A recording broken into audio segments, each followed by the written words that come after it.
These pixels represent the country where I spent a week last summer on a teacher training course thanks to Erasmus grant.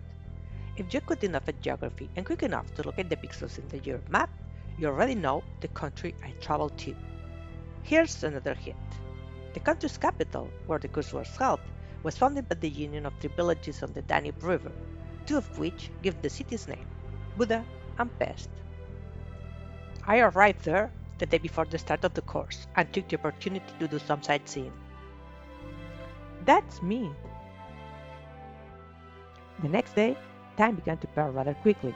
The week flew by. I shared the learning experience and some spare time with teachers from all around Europe. The course covered how to create motivating and engaging learning experiences, how to design lessons and activities to maximize the students' learning outcome, and how to support and encourage students to use effective learning techniques.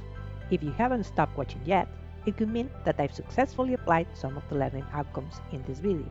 What's next? I will do my best to pass on the knowledge I've gained to my partners and thus to achieve the IOC community apply it to support the learning process of the students. But I haven't told you the name of the course yet. Let's see if you can figure it out.